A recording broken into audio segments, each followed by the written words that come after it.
प्राध्यापक राम बापट स्मृती व्याख्यानमालेच्या वतीने मी आपल्या सर्वांचं स्वागत करतो. करोनाच्या अडथळ्यानंतर व्याख्यान ऐकण्यासाठी प्रत्यक्ष असे आज आपण जमलो आहोत याचा आनंद होतोय. बापट सरांच्या निधनानंतर जुलै 2013 पासून या व्याख्यानमालेला सुरुवात झाली आणि आत्तापर्यंत सुप्रसिद्ध कला समीक्षक सदानंद मेनन, जागतिक कीर्तीचे चित्रकार श्रीयुत गुलाम मोहम्मद शेख, प्रसिद्ध विचारवंत प्राध्यापक शिव विश्वनाथन, प्रख्यात कवी प्राध्यापक के सच्चिदानंदन, सुप्रसिद्ध गायक श्री TM कृष्णा, इतिहासकार प्राची देशपांडे, प्रसिद्ध तत्त्वज्ञ प्राध्यापक सुंदर सरुक्काई, अध्यापक रंगकर्मी श्री सौम्यव्रत चौधरी आणि बहुआयामी व्यक्तिमत्व प्रख्यात नृत्यांगना सुश्री मल्लिका साराभाई, अशा एकूण 9 मान्यवर व्यक्तींनी या व्याख्यानमालेमध्ये आपले विचार गुंफलेले आहेत. मला सांगायला आनंद होतोय की आता तर या सर्व मान्यवर वक्त्यांचे विचार आपल्याला यूट्यूबवर ऐकण्याची व्यवस्था नुकतीच करण्यात आलेली आहे. व्याख्यानमालेचं हे 10वं आणि शेवटचं वर्ष आहे आणि आज हे शेवटचं विचारपुष्प गुंफण्यासाठी आपल्याला लाभलेले आहेत नाट्य, चित्रपट आणि साहित्य क्षेत्रातले सुप्रसिद्ध समीक्षक, शिक्षक आणि विचारवंत श्री समीक बंदोपाध्याय. मी मकरंद साठे यांना विनंती करतो की त्यांनी श्री समीक बंदोपाध्याय यांना मंचावर आमंत्रित करावं.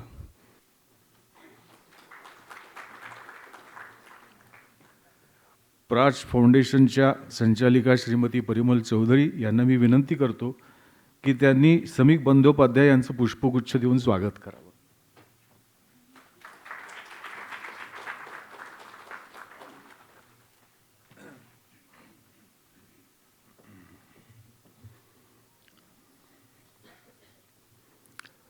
समाजातल्या विविध घटकांमध्ये देवाणघेवाण करू पाहणाऱ्या उपक्रमांना प्राच फाउंडेशनच्या संचालिका श्रीमती परिमल चौधरी यांची मदत होत असते.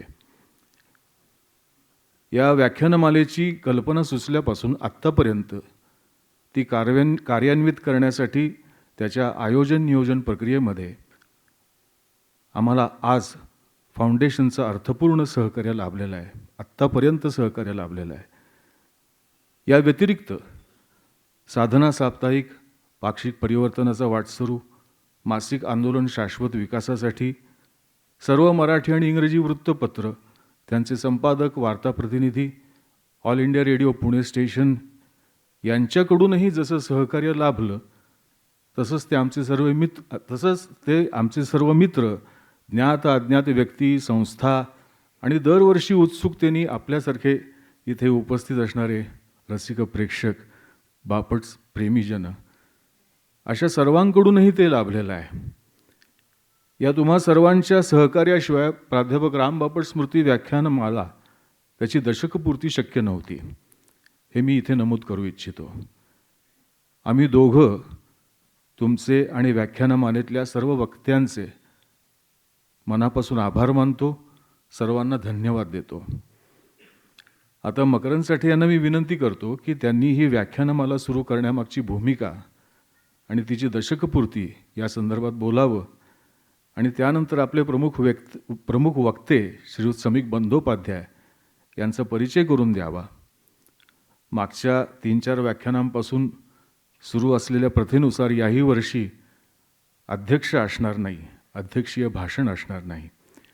श्री समीक बंदोपाध्याय यांच्या व्याख्यानानंतर हा कार्यक्रम संपेल. व्याख्यानाच्या दरम्यान आपले मोबाईल फोन वाजणार नाहीत याची आपण सर्वजण काळजी घेऊया. धन्यवाद.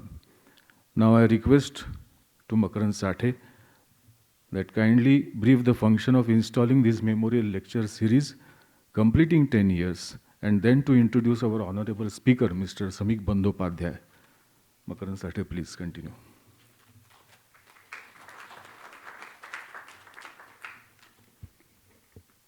Thank you, Gajanan. Okay, thanks a lot, everybody.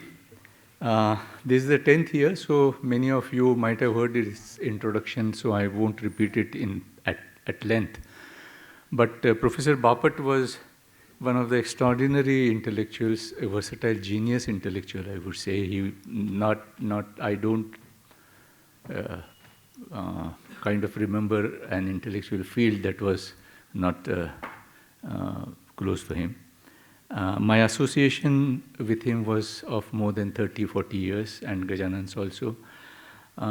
He did not write much. He was kind of a Socratesian personality who would talk in public spaces, and not only to particular people, but I mean, he was really speaking a public intellectual. So people from all fields, social sciences, I mean, he was a social scientist himself. So social sciences, thinkers, activists, people from theater, art, literature world, students. He used to run, classes apart from normal classes, and not a single person who is intellectually interested in any field was, I think, must have met Bapat at least once in his lifetime. We talk about divisions in the society, economic divisions, social divisions, caste, class, gender, many divisions. What we don't realize about a division that is immensely growing is the division between intellectuals, activists, and common people. And this is as bad a division as any. And Bapat single-handedly, for years, tried to bridge this divide.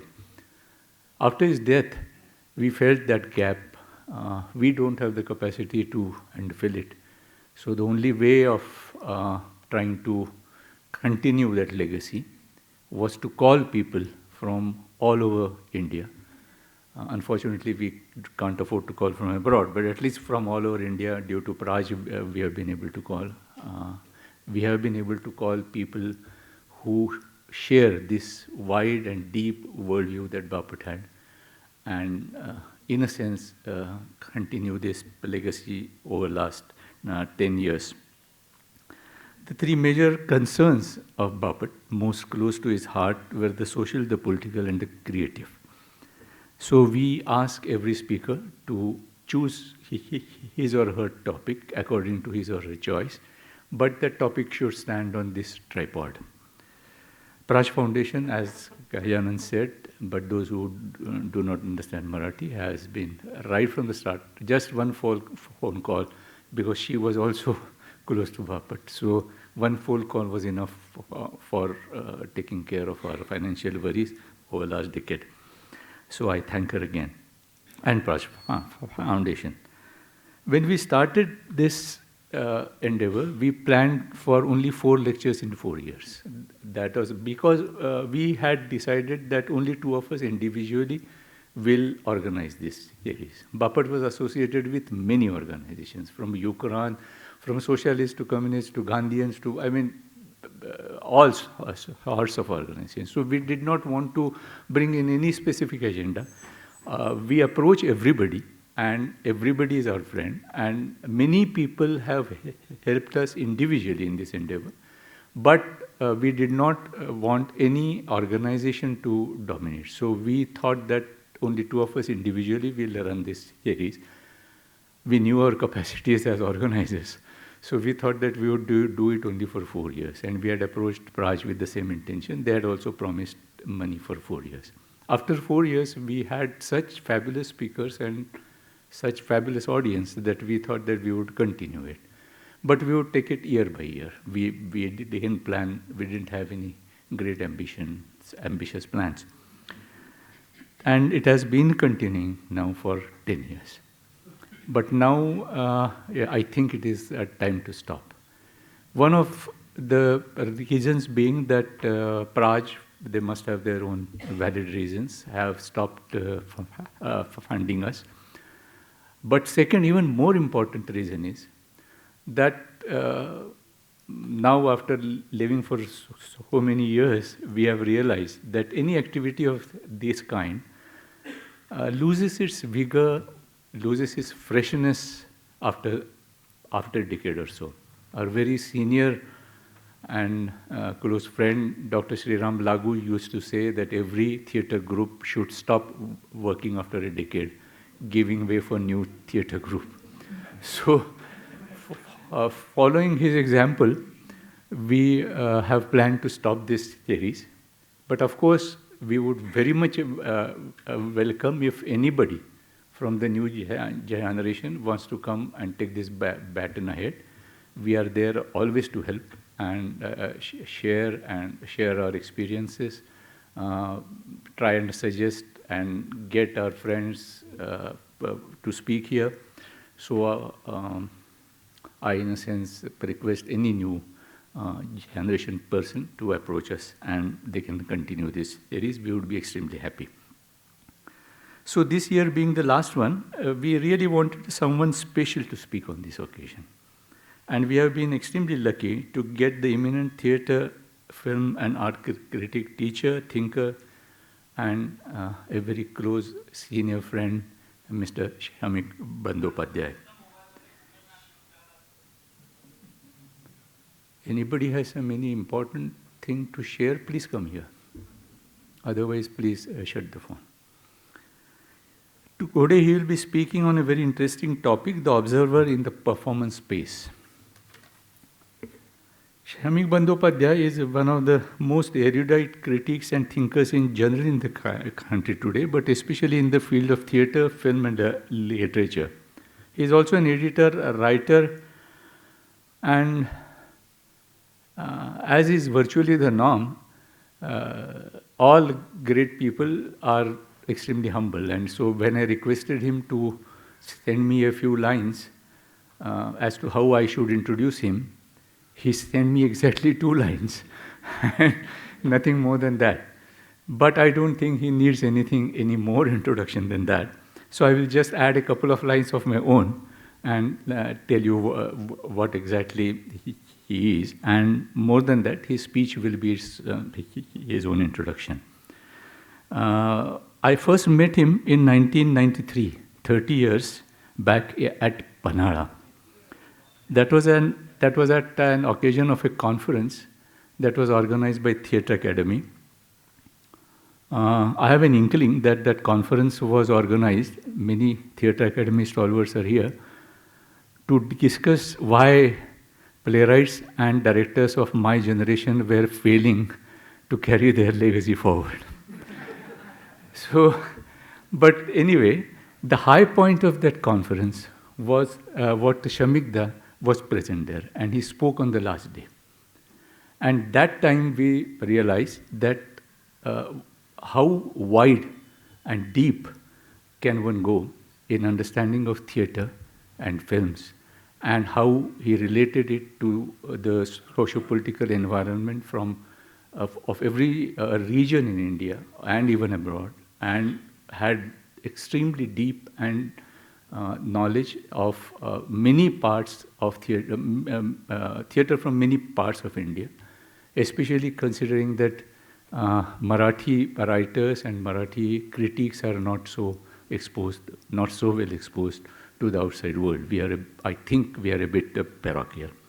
So that was my first introduction to him, and then I have been lucky to have met him a number of times. So in short, he is a teacher and publisher-editor. He started as an editor at Oxford University Press with a special interest in performance and cinema, who has served as producer emeritus, All India Radio and Doordarshan, Vice Chairman, National School of Drama, the Rabindranath Tagore National Fellow at School of Arts and Aesthetics, JNU, ICCR Visiting Chair Professor, Freie Universität, Berlin. He has written many articles, reviews, books, one of them being his book, Antonio Gramsci, Nirbachita Rachana Samagra. We are delighted to have him today on this edition of the series. I now invite Samik to deliver his lecture. Please, sir.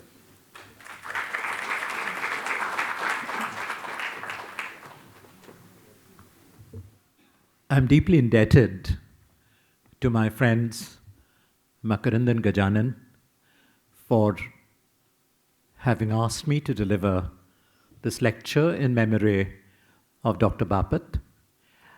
And when I speak on this occasion, I speak out of an immersive culture that I cherished, shared, and indulged in with my departed friends, close friends, Ram Bapat, Gopu Deshpande, Dr. Shriram Lagu, Yuva Anantamurthy, K.V. Subanna,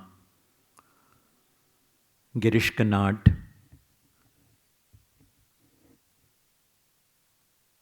Satyadev Dubey, Bhaskar Chandavarkar, and my gurus, I would say, in the social sciences, which is not my mother discipline. My mother discipline is English literature. But my gurus in the social sciences, two great figures in anthropology, Professor Nirmal Kumar Bose and Dr. Surajit Sinha. And of course, my great teachers in English literature in the century and more old Presidency College in Calcutta.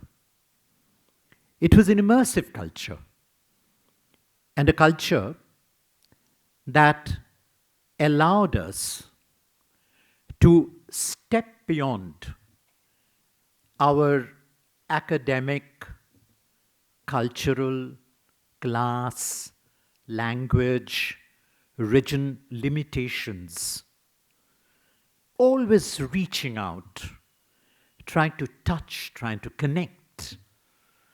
That was the spirit, the motivation of that culture that we shared.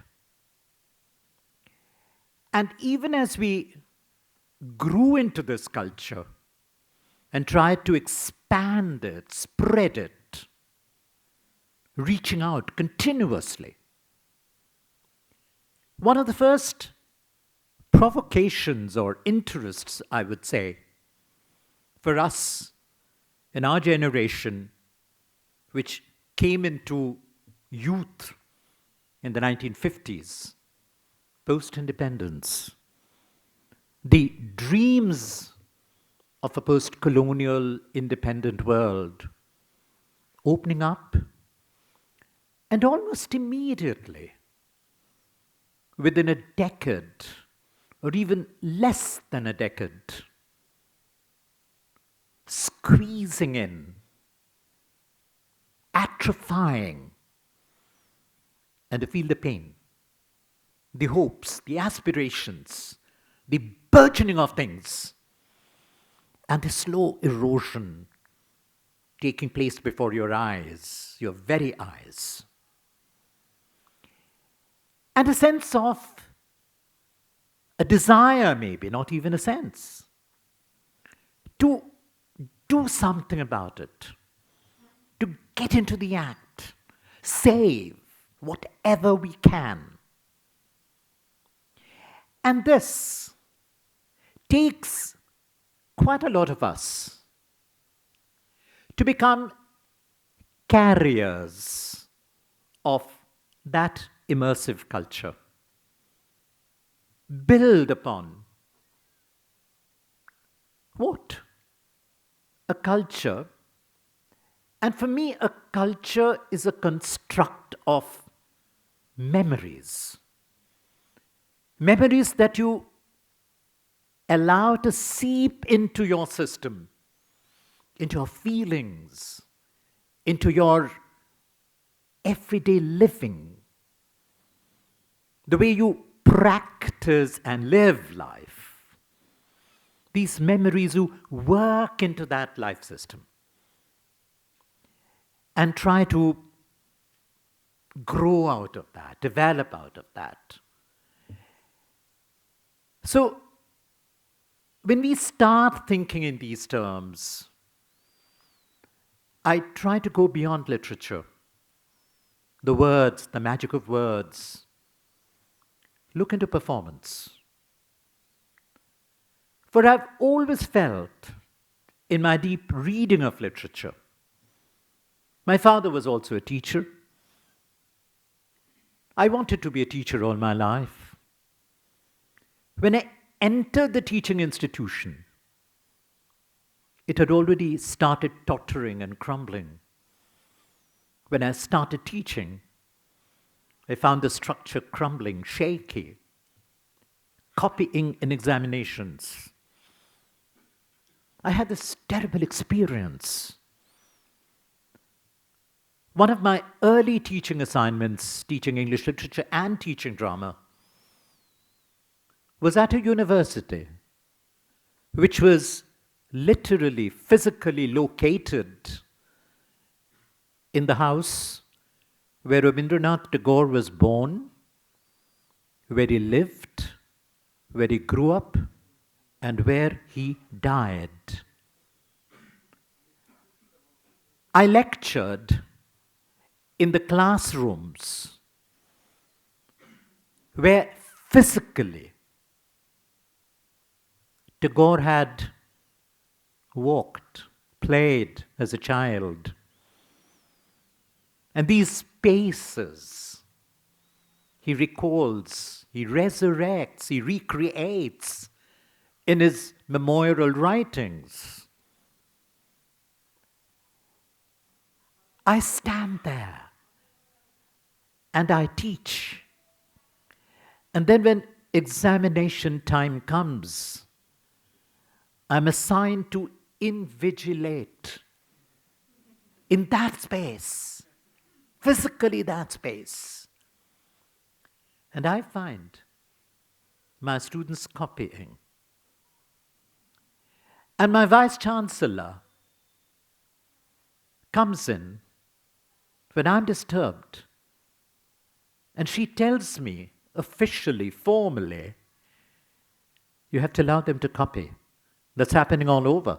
You can't stop it. The examination should continue. That's your job. I refuse. She says, I can take steps against you. I said, go ahead. She couldn't take steps against me, of course. But I resigned. This is not teaching. And I can't shame my memory, a culture that is a construct of all these memories. The presence of Tagore, his lifetime, his struggle, lived there, physically lived there, organically lived there. How can I betray it? I give up teaching. I choose a different profession, publishing. I joined the Oxford University Press as editor. I learned the craft of editing, making books. What I couldn't do in teaching, I try to again try to build that culture, expand that culture through books. Books are sacred material. That's how I look at books. Every single word in print has to be correct, has to be right, has to be the truth. I cultivate that craft. I learn that craft. I carry on all my life. From a teacher, I turn into a publisher-editor. Whenever I get a chance, I go back to teach. And even when I address sensitive, listening audiences, I carry on the old culture of sharing, not necessarily through teaching, but sharing, spreading. And in this process over the years, I discover more and more that words, the printed word, words turned into slogans, into trite sentences, phrases, idioms, magic charms even. A kind of a Brahmanic control over the flow of culture. I turn to performance, which is pre-literary, pre-words. Even now, whenever I speak, I'm speaking words, of course, but I can't help using my hands, using my face, using my looks, using my body. It is performance through which I try to share, try to spread the words not in cold print, registered there and recorded for eternity, and being thrust or thrown at us as slogans or shibboleths. And when I reach out to performance, performance grows out of cultures. Cultures beyond our literate, immersive culture that we shared with those wonderful, great departed friends of mine and my contemporaries, my living friends, Satish, Jabbar, Mohan, Makarand, old friends, shared lots and lots of hours, times, memories, that culture. So one of the first things I do, I reach out to stronger performative cultures, which I don't know. In a lifetime, given the diversity of India, the cultural expressions of this country, the performative expressions of this culture, you can't get under the skin of all of them. And the more we talk about a oneness, the ekata, the ek, it's stultifying. Let us be diverse. Let us share in this immersive culture. Why be one? Why be singular?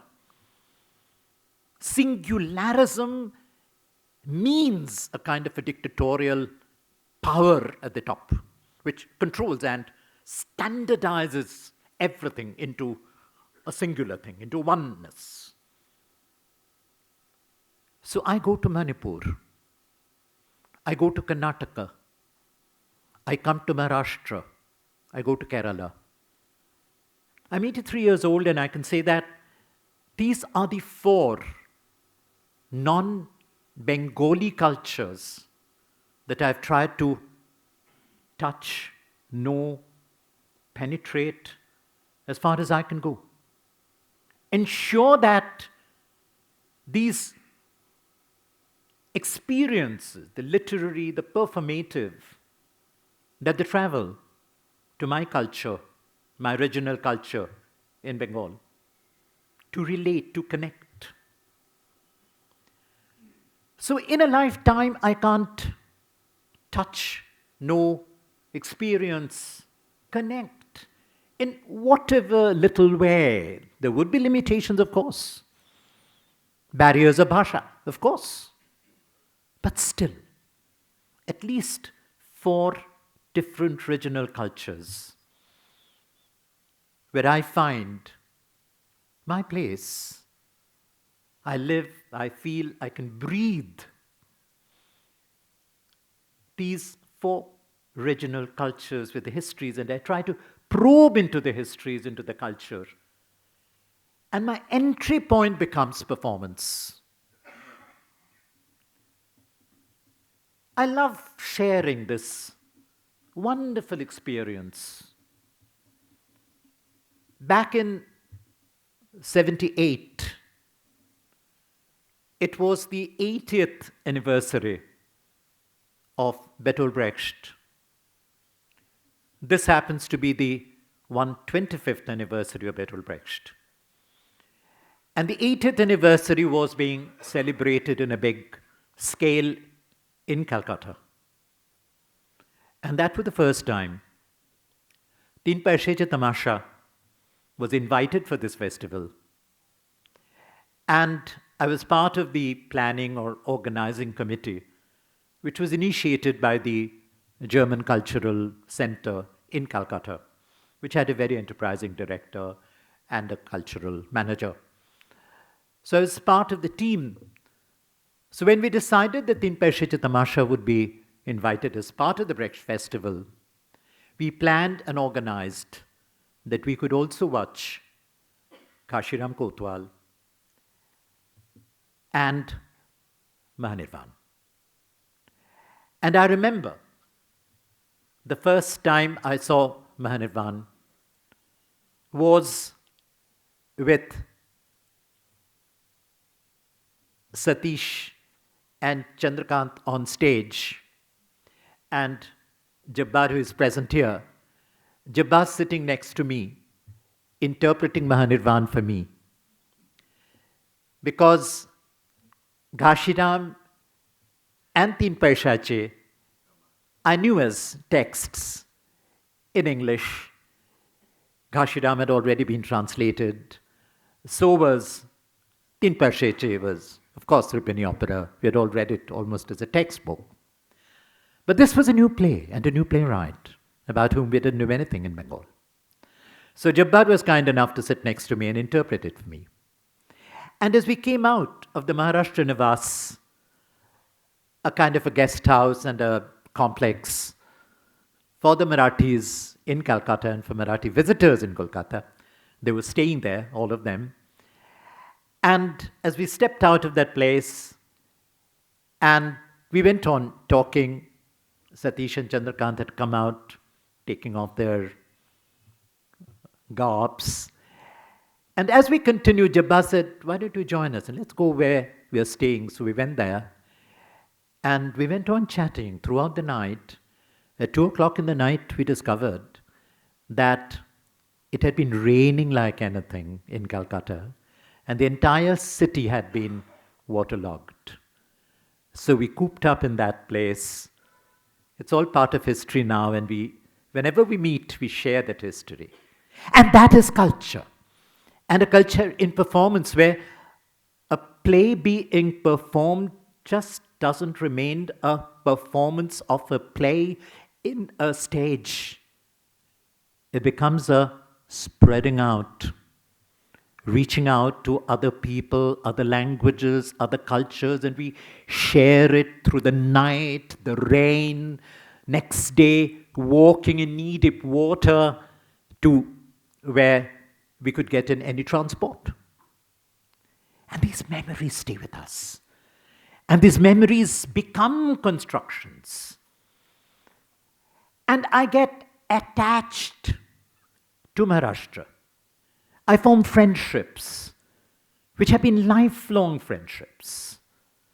And it's not a question of just meeting once a while, but contributing to translations. The plays are being translated. Films are being, in the pre-DVD days, as a publisher-editor, we were watching the films, hiring the film at an editing table, watching the films shot by shot, writing out the films, doing this exercise physically, and creating a script. A director rarely makes a complete script of the film before he makes the film. The film grows out of the script. That's a filmmaking culture, the culture of making films, the creative process in continuous action and change. But only when the film is finished. And even now, when you have the DVD and you have the option of watching it anytime you want on your small machine, okay, granted. But still you miss things. Read it. See it, read it. And that's the human culture, where the performance turns into words, turns into ideas, concept, and then you come back to the performance. So this continuous interweaving, interlinking, interaction between the word, the text, and the performance, and each feeding the other, sustaining the other, enriching the other, changing the other, developing the other. So for us, it was a wonderful experience working on the films, watching it with a professional editor sitting next to me, helping me out from my purely literary background, but learning to watch films even in a different manner and writing the films out, turning the images into words again. The flow continues. And turning them into books, printing them, laying them out, designing them, choosing the images that would illustrate the text. All this becomes that same act of performance. Performing, reperforming, articulating in words, in concepts. So, this is where the idea that I would like to offer to you out of this experience, this is only part of it. Well, maybe I'll take another 10 minutes to give you another less familiar experience for you, but of great relevance right at this moment. Back in 1972,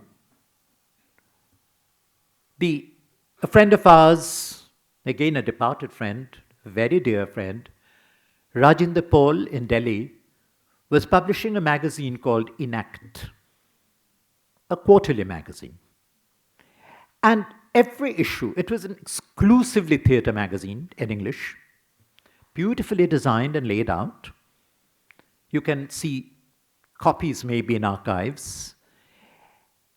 And it covered the Indian theatre scene, and it would also carry translations of complete texts of contemporary Indian plays from Marathi, from Bangla, from Kannada, from Hindi, the major plays, and it was a great happening period for Indian theatre in the 60s, between the mid-60s and the mid-70s or early 80s. A great period of new playwrights, new theatre directors lapping up these plays. Badal Sarkar, Mohan Rakesh, Tendulkar appearing on the scene, Dubey taking plays from all over the country, doing it in Marathi, in Hindi, bringing in Amol Palekar and others. Great period really. But it had to circulate. And Enact was our circulation medium. The plays got translated. We were reporting. I was a regular contributor reporting from whatever is happening in Calcutta. And even recording our responses or reactions to the Marathi plays, Hindi plays being done in Calcutta. How the Bengali culture responds to these different idioms, cultures, traditions. And in this process, Suresh Avasthi, who was then the secretary of the Sangeet Natak Academy, he visits Manipur regularly. And again, a little bit of history which my contemporaries here would know, but I find a lot of younger people here who wouldn't know, is that in 1952, a few years after independence, it was the much blamed and much derided Jawaharlal Nehru's idea that India should have a Sahitya Akademi, a Sangeet Natak Academy, and a Lalit Kala Academy, and bring in the entirety of India, not in a standardized, singular Indian idiom or an Indian identity, but in all its diversity. So, therefore, the academies. Incidentally, even the spelling of the word, that was something that Suniti Kumar Chatterjee, a great Bengali linguist and a philologist, he contributed. He went back to Greek and located the Greek word academy, and that's where it's not academy taken over from English, and therefore it's spelt in Devanagari with an not an a or not an a even. So Suniti Kumar insisted that it should be an because in Greek it is academy, and that's where it comes from. So we're not taking it from the colonial culture. We are taking it from an earlier culture, earlier history. So all these small details, but these are all part of that culture. So the academies come into being, and right at the beginning, when the Sangeet Natak Academy begins, in the nationalist period, in the 1930s, when India was trying to rediscover, relocate, re-identify, revivify its pre-colonial roots, cultural inheritances, two major old forms emerged only in the 1930s to the public view, to the public domain. The Bharatanatyam, which was, quote unquote, discovered by a theosophist, a Christian, Rukmini Devi Arundel, not a Hindu nationalist, and a communist in Kerala, Vallathil Narayan Menon. He discovers the Kathakali and institutionalizes them into two wonderful institutions, the Kalakshetra and the Kerala Kalamandalam. Now, when these two, and they have a history from the 1930s.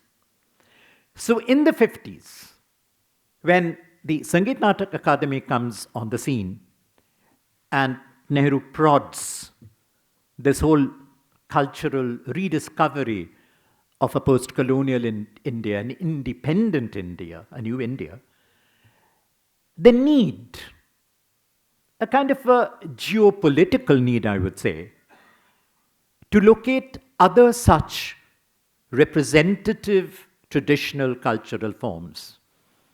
So the Kathak was located. The Kathak didn't have any institution, any national approach that reaching out to presenting an identity. It was more insular in the Gharana tradition, the gurus, gurukuls, limited there.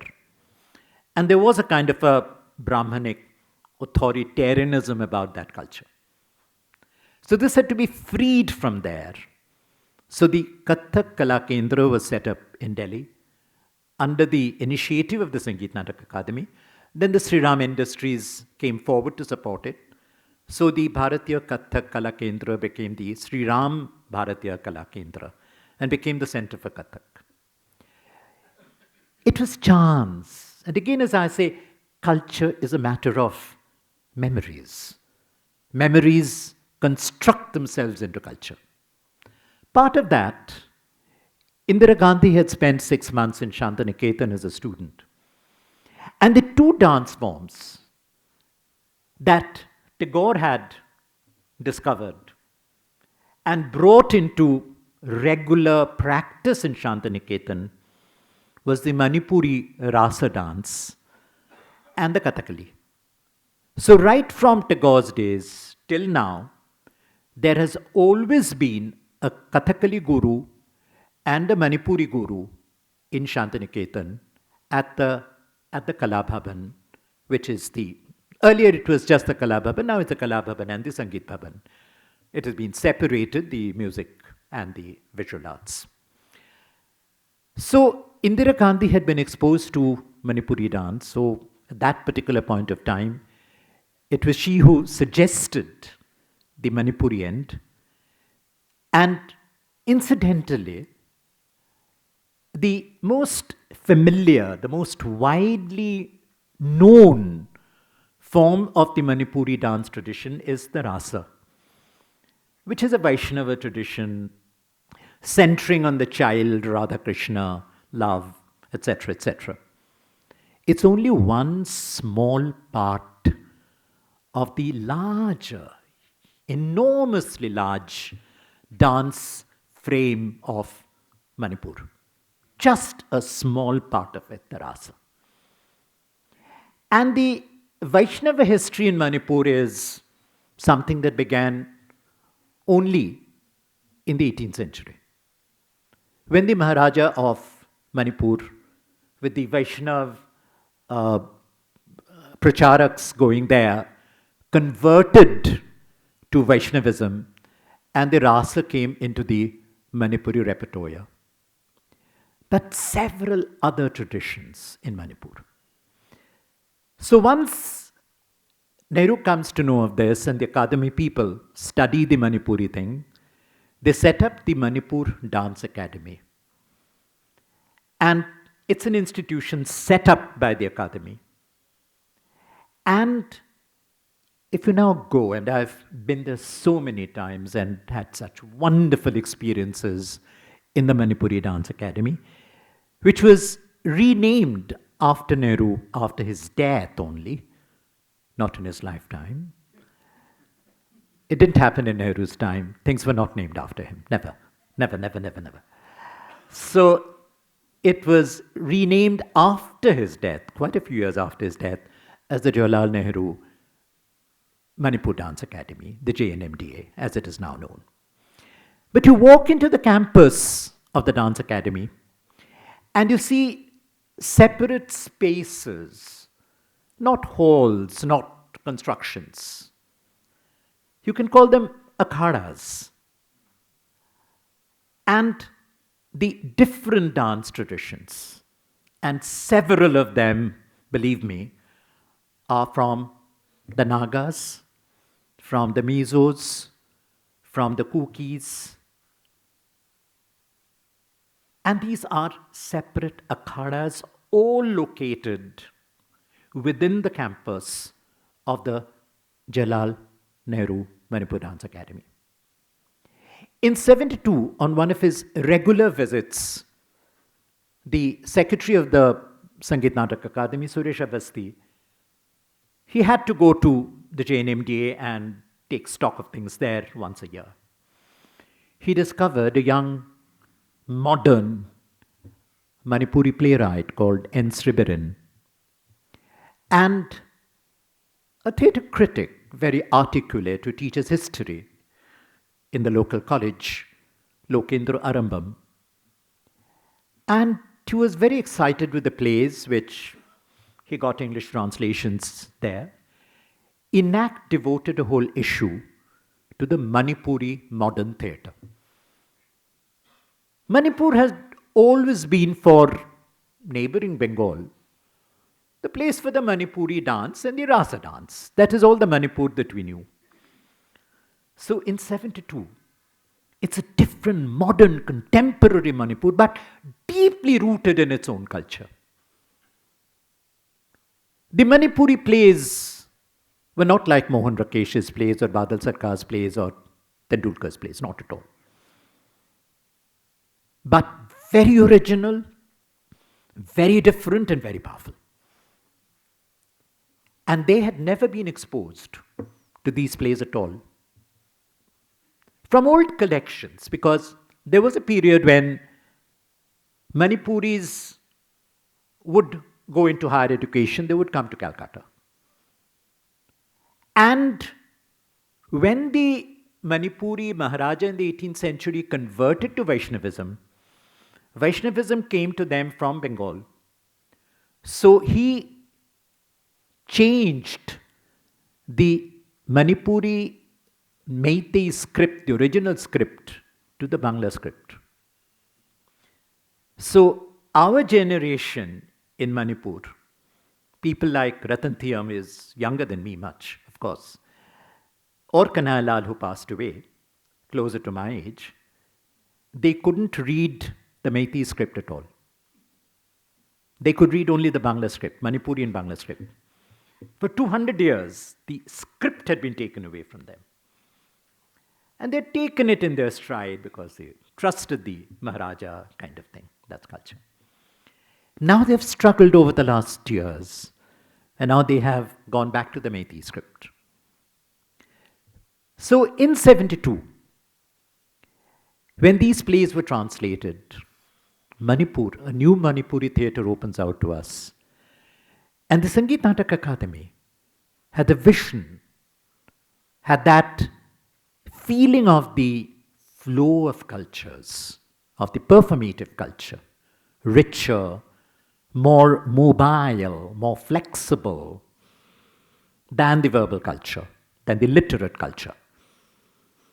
They chose Sribiran and Lokendra to go to the big cities and see what's happening in theatre. They gave them a grant.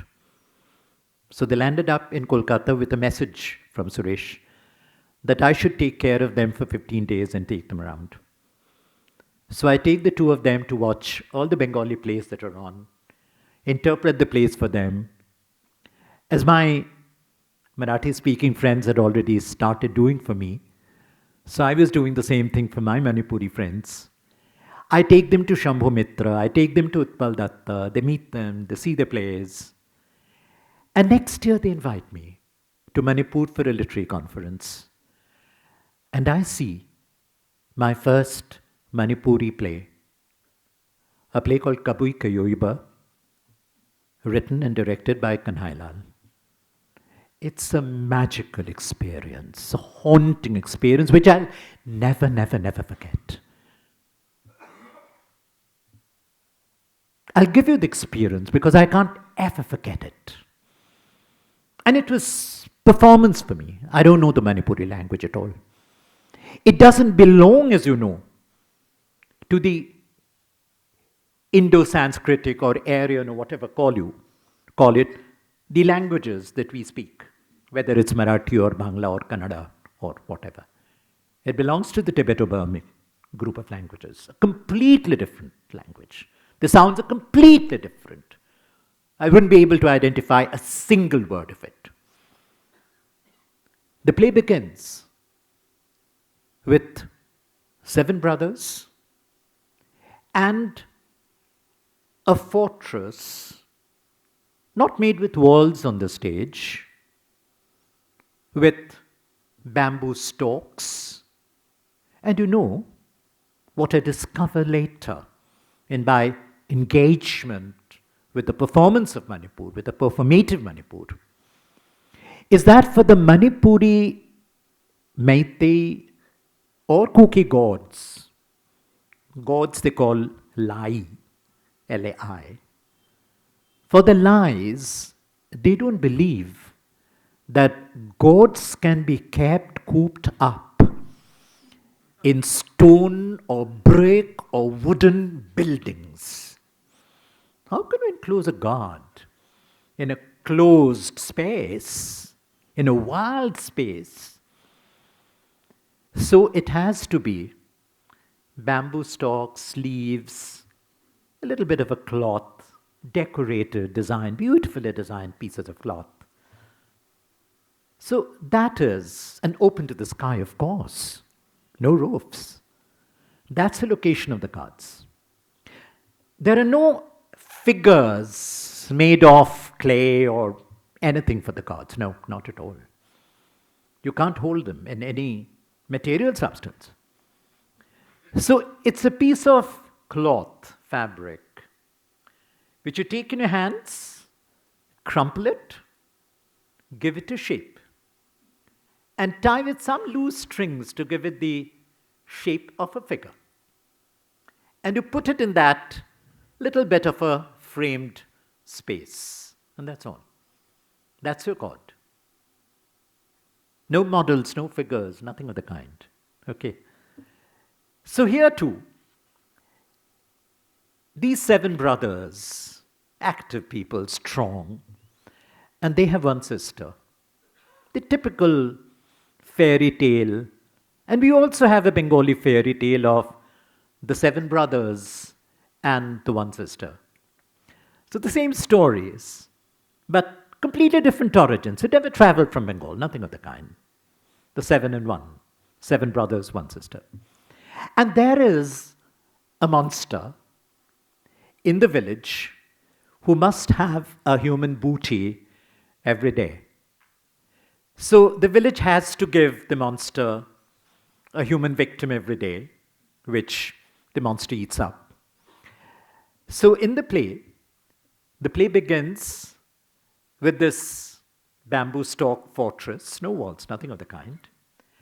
The brothers go out to work and they tell their sister, they sing a song, and that's a Kabui Kayoiba song, a lilting, beautiful song.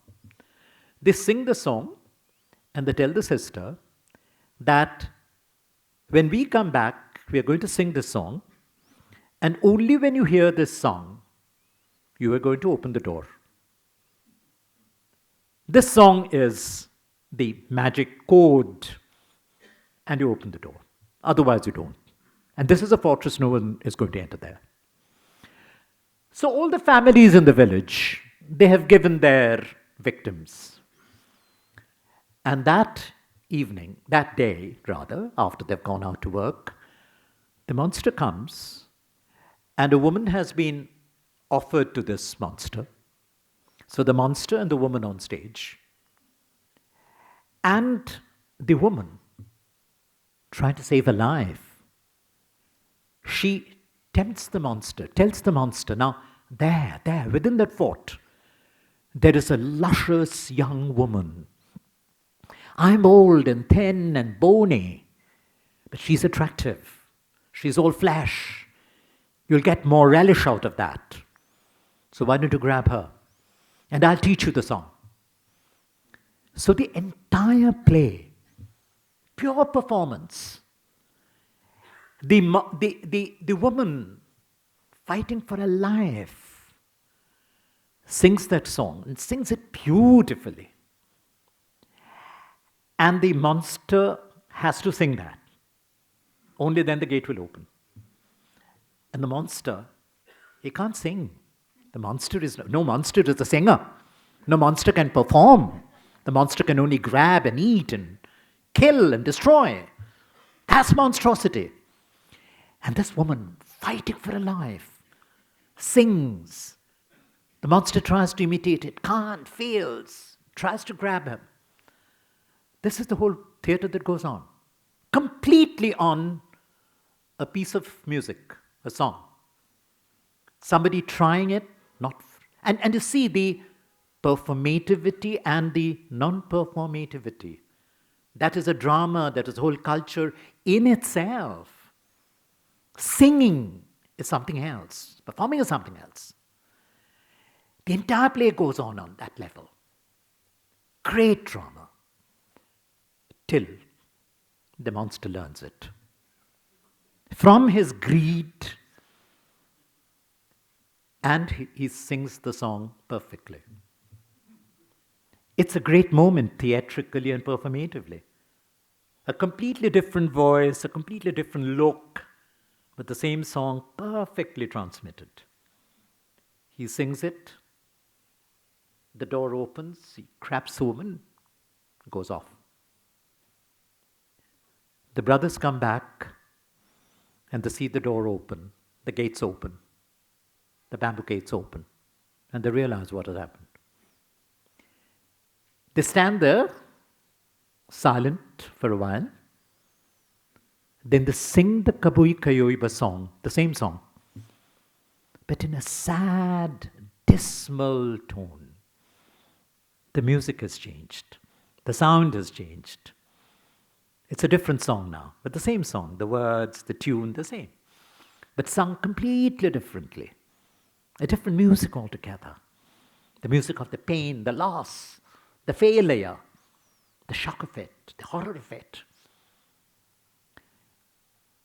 And as they sing it, somebody from the audience, it's part of the theater obviously, the planted, who stands up and says, "What is this going on? All this crying and everything. Suddenly from the audience. And one of these actors, one of these 7, literally jumps down from the stage, takes hold of that man, obviously a planted actor, drags him up brutally onto the stage, physically, flings him on the stage. And then all the 7 of them, they start wriggling their hips, turning the same Kabui Kayoba song into the most popular hit Bombay film music of the time. And turns to the audience and says, "This is what you want?" Cruelly, brutally, with anger and rage. "This is what you want?" They wriggle the hips and dance absolutely the Bombay cinema style. But the same Kabui Kayoba song now becomes another song altogether, another performance altogether. And right in the middle of that, and the audience is horror struck. The whole shock of the whole experience. And then suddenly, a scream from out there. Obviously, the sister has been killed. And they're the players. Now, this is my introduction to Manipur. I discover Kanaila. I discover the Manipuri theatre, the new Manipuri theatre, but the experience. And I stay on with Manipur. And believe me, I've been a regular visitor to Manipur. Every year, till 2018, that's the last time I went. And through all these years, believe me, I've never seen any sign of any violent conflict between the Meitei, the Zos, the Nagas, or the Kukis. Never, not a sign of that. And 2 more things from my Manipur experience. One, rather 3, allow me 3.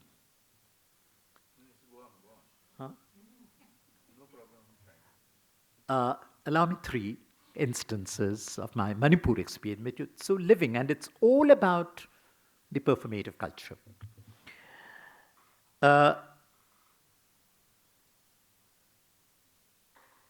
I've been very closely associated with Manipuri theatre ever since then. I take pride and joy in the fact that I was a member of the National Council of the Sangeet Natak Academy for 2 terms.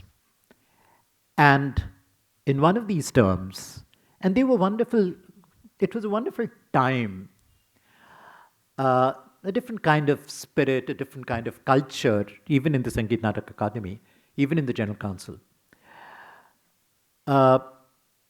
where when we were deciding on the awards at the meeting, there's an annual meeting for the awards. And I remember a year when there was a lot of debate going on at one point for the award to go to the theatre director. There were candidates, claimants, proponents for various directors from all over India, and we couldn't come to a conclusion or meeting point, each fighting for his candidate kind of a situation. And the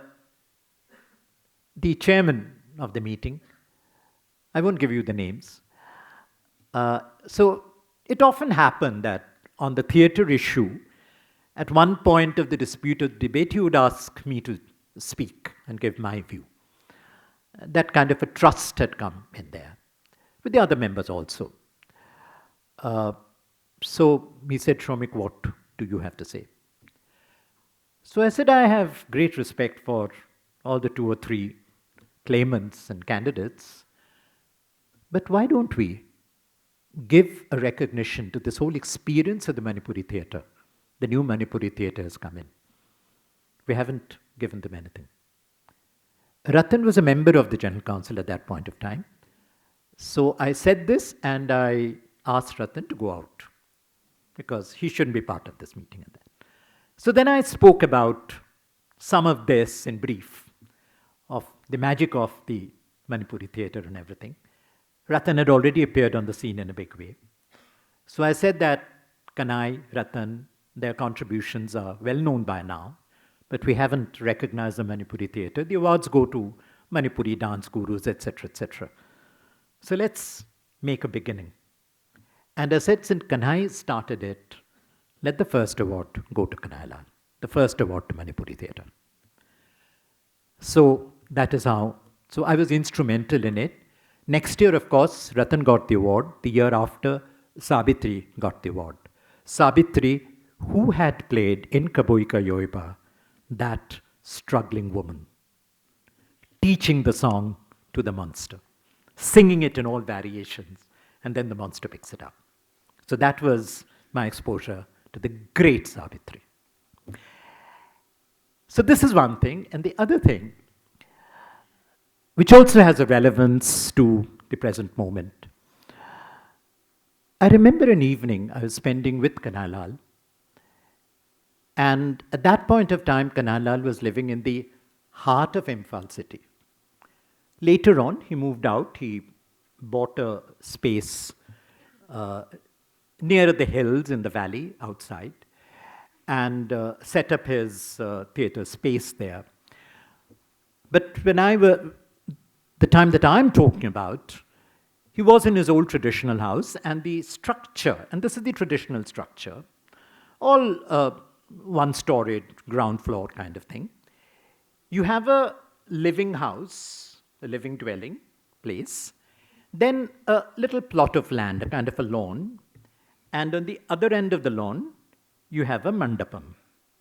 And the mandapam is not necessarily a religious thing, it's a meeting point.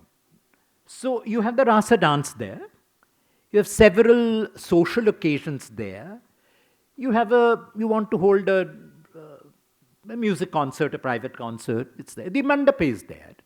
So the performance space is built into the living space, is an essential part of the living space in every Manipuri traditional house, Meitei house. It's part of that performance space, the mandapa.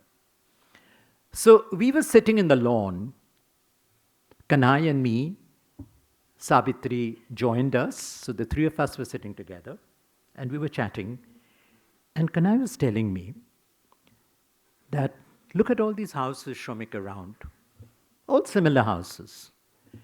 And he said, I have grown up here from my childhood. I know these families so intimately, every family by family. And every family has had a victim to the Indian armed forces. A woman has been raped, a father has been killed, a son has been brutalized, tortured and killed. Every single house, about 8 houses. And all of them, separate families, with separate histories. And histories with which, Kanai tells me, I grew up. I know them. There are all individual, separate family histories, each of them. And I want to bring them into a play. I don't know how to do it. So there's a long pause, and then he says, I spoke to Rustam Bharucha about these. And he suggested, well, choose one case or 2 cases and do bring them in and tell the stories, and then we'll put in Euripides' Trojan women at the end. So I listened to it and I didn't say a word. 2 months later, but I carried the whole memory, the burden of that whole evening with me. And it was again a performance. You relive, you experience that whole surrounding. And that's why I give you the location, the moment. 3 months later, I'm in Guwahati for a seminar. And I know that Kanai Lal would be also participating. We had been put up at a hotel, had settled in, come in an evening flight. Late in the night, there's a knocking on my door. I open. A completely drunk, sozzled Kanhailal comes in. I open the door, he hugs me.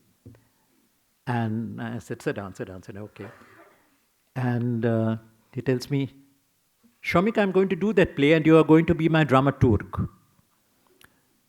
So I said, no, last time you told me that you have chosen Rustam to be your dramaturg, and Rustam has suggested you're going to have Trojan women at the end of it, kind of thing. So I'm not there. So then he laughs loudly and says, no, Samik, I can't work with Rustam. He doesn't laugh. How can I work with him? Now, this is a culture. This is a performative culture. I can't work with him because he can't laugh. And I said, okay, we'll talk about it. And I gave him Mahashweta's Draupadi, the story, which a very close old classmate of mine, again part of our culture, we were in class together in the English honors classes in my old college, Presidency College, Gayatri Spivak.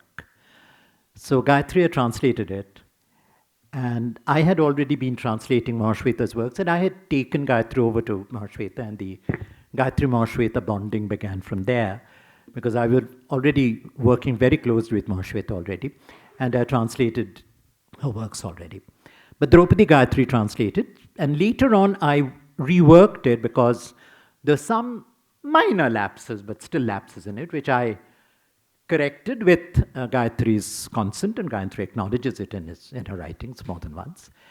So I gave her that translation, and Draupadi, you all know about it, where it's about the oppression of the armed forces and the resistance.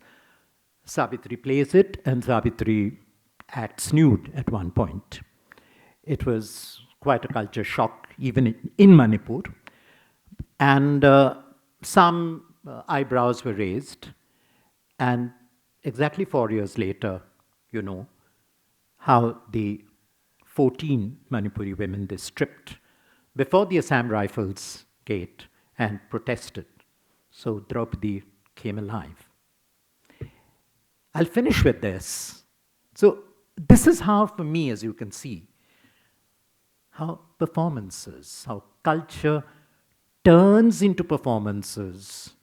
Performances throw up their own texts. They absorb texts. The last thing, two little things. When I think of Manipur now, the pain and the horror of it, I can't help sharing all this with you. So little opportunity of doing that anyway in the country, with our voices being stifled all the time. So give me that allowance, please. I remember, again, an occasion where I watched this fabulous play, fabulous film, I should say, Ishanu, by my friend Aribam Sham Sharma. A masterly film. And it is about where modernity and the cultures which are embedded, they all come into conflict, confrontations. There is this belief, which is still there, which endures, that women of any age, young, old, middle-aged, whatever, they can be taken possession of by one of those lies, the gods. And there are about 180 gods in the Meitei lore. I don't know why the Meiteis are always being called Hindus. Now, we don't have those 180 gods that are their gods, the Sanamai gods. And there's one whole month of the Lai Haraba. Haraba is invocation of the gods. So you can choose your gods out of the 180 or so. And like our Hindu gods also, every god delivers or gives you certain things. Lakshmi for money or Saraswati for education, etc. So all these 180 odd gods, they have their special gifts to give to mankind. So whatever you want, you choose your god and you invoke them and you worship them. And there's one whole month which is dedicated to the Lai Haraba. But for the worship of the Lai, you have to engage a Maibi. And a Maibi is one woman who has been possessed by a god, and she can live a normal life. She can get married, etc., etc. But she gets these trances, etc., etc. She's trained into a whole practice and culture and craft of trances even. She can bring on the trances. But it is only the Maibi who can worship your god.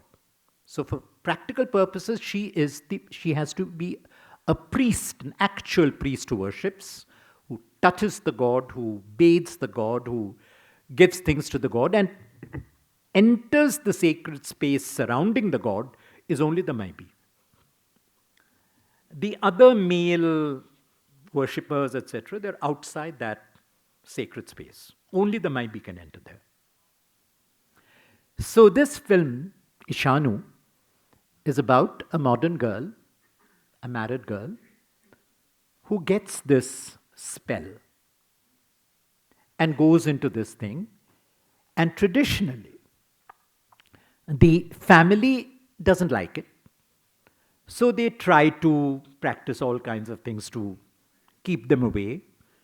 But they believe that somehow she'll escape, track down an older Maibi, train in the Maibi customs, practices, etc., and then become a practicing Maibi.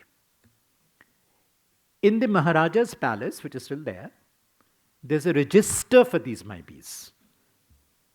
So if you are going to have a puja, they don't call it a puja, if you're worshipping a Lai, you go to the Maharaja's palace, look up the register, choose your Maibi, pay her the fee, appoint her, because only the Maibi can take charge of it. So in Ishanu, this happens in modern times, in the modern setting, and it's a matriarchal society still, very strongly matriarchal. And there's a women's market where the wholesalers with masalas and vegetables are women, middle-aged, old women, the real matriarchs. And the husband also lives, the son-in-law also lives with the mother-in-law. And the mother-in-law is the head of the family. So that kind of a situation. And it begins in the marketplace. And the son-in-law and the daughter, they come. The son-in-law is on a scooter, on a bike. And his wife is on the back, pillion riding. And they talk to the mother in the marketplace. The film begins there. In modern times, in the modern situation. And then this woman starts having these spells. She goes off. She comes back, to cut a long story short, after the 6 months of training in Maibidam, and comes back to the mother and says, "What about my child?" So I said, "You can't bring up a child once you become a Maibi." But he says, "Well, I'm back. I can do it." I said, "I was not taking any chances," the mother says. So I've sent her to a boarding school. And your husband has taken a transfer in his job. You can stay here. So she goes off and stays with the Maibis.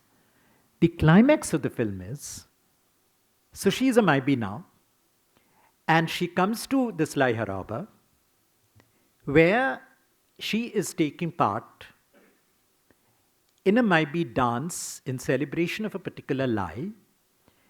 And this Lai is the god, the Lai, of the polo game. So he comes, so the Maibi acts the polo god, the polo lai, as part of the Maibi dance and part of the ceremony. So the god comes with holding the polo stick on his shoulder and dances. And this woman dances it with 8 Maibis together. Incidentally, in the film, all these 7 are actual Maibis, and the actress who does this role, of course, she is acting with them, the only actress. The other are actual Maibis. And a brilliant performance, this woman. So, and here, the story is that all these lies, most of these lies, they live in the hills. The hills are all around, and the Meiteis land, as you have been reading now, you know Manipur now suddenly, it's just the valley. And the hills are the Nagas and the Kukis. And the gods, naturally, they can't live on the plains down there. So they live up in the hills. All of the gods, the lies, they come up from there, come down from there. So the lie, in this case, the polo god, he falls in love with a mortal girl in the valley and comes down chasing the girl, goes from village to village looking for that girl till he finds her, locates her, and takes her away. So that is the story, the legend of the god. And that is the dance she is enacting. And as she dances, and what happens in a big Lai Harab, about 6 or 7 villages have come together. It's a community Lai Harab, which goes on for a month, and you dedicate 3 or 4 days to one Lai, and then another Lai, and it goes on for a month. And there's a whole mela all around, fair with shops, everything selling, trinkets, food, everything. So she spots, even as she's dancing, her husband and her daughter. 8 years have gone by since they had separated. So after the dance, she walks up to the husband. The child is there with another little girl, and they're buying something. She walks up to the husband, and all that she asks is, does she know? And the husband just shakes his head, no. And then she looks at the child. The child comes up, and, well, this is almost a goddess kind of thing there might be. So she touches her feet and goes off. And she comes back and prepares for the next dance. And instead of the end, the word that comes on the screen is Ishanu, which in Manipuri means the chosen one. The one that God chose. And this is the price she pays. And let me end with this, that Maibi dance is being taught at the Manipur Dance Academy. And I had the joy and privilege of sitting through Maibi giving a dance lesson in the Manipur Dance Academy. And I had the great privilege and joy of having Maharaj Kumari Binodini Devi, the last Maharaj Kumari of Manipur, a favorite disciple of the great Shantiniketan artist Ram Kinkar. And those of you who are interested in the visual arts, for them, about 10 years or 12 years ago, the NGMA held a huge retrospective of Ram Kinkar's works. And there was one whole gallery, one whole room devoted to Binodini, to Ram Kinkar's sculptures of Binodini, paintings of Binodini. So there was a very close friendship between the two.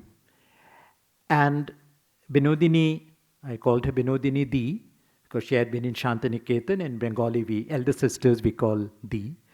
So she was my Binodini Di. And she took me to the class, and she sat with me and explained. And the script of Ishanu was written by Binodini Di. And Binodini Di also wrote, she passed away a few years ago, and I had the honor and the privilege of giving the first memorial lecture after her death in Manipur. And I was also instrumental and editorially and otherwise, of publishing a play called Crimson Rain Clouds, written by Binodinidhi, on her relationship with Ram Kinkar. A very moving play. And incidentally, and I'll finish with this, when we were publishing this, just 2 years or 3 years after Binodinidhi's death, and her son had translated it, Somi, and we were working on it, on the book, and I published it from a small publishing outfit that I have in Kolkata. It was the first batch of students in the Manipuri schools who were doing the school finals, who had done their course in the Meitei script, which had been revived from the Bangla script. So our generation, that's Ratan or Kanhai or even Sham Sharma, the filmmaker, they can't read the Meitei script. So we had this idea, and that is what publisher editors can do, a teacher turned publisher editor.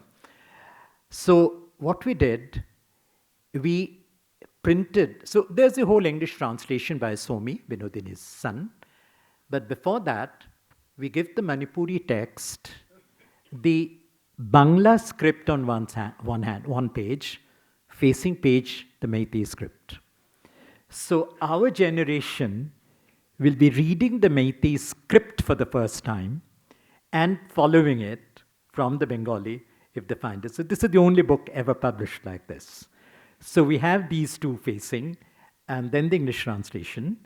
And then, of course, we have Ram Kinkar's painting of Binodinidhi, and Binodinidhi's painting of Ram Kinkar also part of it. So this is how I think cultures turn into performances, and let's preserve this whole culture and try to connect and let the cultures flow and let the cultures perform rather than get stilted up. One just last thing. In 1901, or should I say 1900, on the last day of 1900, the beginning of the 20th century, Tagore wrote a poem. I'll just give you 2 lines in Bangla. The words, I'll speak slowly. You would be able to identify the words if you listen carefully. And then I'll give Tagore's own translation of the whole poem in English. And there's a history about it. But before that, the poem begins. It was written on the 31st of December, 1899. Okay? 31st of December, 1900. And it starts in Bangla, Shatabdir Surja Aji Galo Andhokare. The sun of the century goes into darkness. Rokto Rakta, blood, Megha, cloud, Majhe, in the middle of blood red clouds. Clear? And then, in the middle of the poem, there's a line again. I'll give it in Bangla, but I'll read the whole poem in translation and end with that. Jati prema namadhari, taking the name, taking the identity of Jati Prem. I don't need to translate Jati Prem. Jati Prem Namdhari Prachanda Annay Dharmere, Dharma, Bhashate Chahe, wants to sweep away Dharma, and for Tagore, Dharma was not religion. it was always the religion of man, or more ethic and justice. So it comes as the contradiction to that annay, prachanda annay. ধর্মের ভাষাতে চাহে বলের বল, strength, bannay, in a surge of force, physical bal. So this he wrote in 1900, 1901, right on the last day. And in 1916, when the First World War was raging, in the middle of the war, he traveled to Japan, to China, to the United States, and gave a series of lectures on nationalism and condemned nationalism. At the end, so this came out as a book in 1919, immediately after the First World War. And I'm reading out from the copy that I have is 1937 reprint, reprinted many times. At the end of the series of lectures that came out as a book, he translated that old poem, 19 years old already, and I'll read that out. It is angrier still, more violent still. So at one point I had done a straight translation of his poem, but then when I read this, I find it a much more aggressive, violent, powerful poem. So I'll read that out, and that will be the end of my talk. The Sunset of the Century. And it's Tagore's line, written in the Bengali on the last day of the last century. And then the poem begins. The last sun of the century sets amidst the blood-red clouds of the west and the whirlwind of hatred. The naked passion of self-love of nations in its drunken delirium of greed is dancing to the clash of steel and the howling verses of vengeance. The hungry self of the nation shall burst in a violence of fury from its own shameless feeding, for it has made the world its food, and licking it, crunching it, and swallowing it in big morsels, it swells and swells, till in the midst of its unholy feast descends the sudden shaft of heaven, piercing its heart of all the grossness. The crimson glow of light on the horizon is not the light of thy dawn of peace, my motherland. It is a glimmer of the funeral pyre, burning to ashes the vast flesh, the self-love of the nation, dead under its own excess. Thy mourning waits behind the patient dark of the east, meek and silent. Keep watch, India. Bring your offerings of worship for that sacred sunrise. Let the first hymn of its welcome sound in your voice and sing, Come peace, thou daughter of God's own great sufferings. Come with thy treasure of contentment, the sword of fortitude and meekness crowning thy forehead. Be not ashamed, my brothers, to stand before the proud and the powerful with your own white robe of simpleness. Let your crown be of humility. Your freedom, the freedom of the soul. Build God's throne upon the ample bareness of your poverty, and know that what is huge is not great, and pride is not everlasting. Thank you.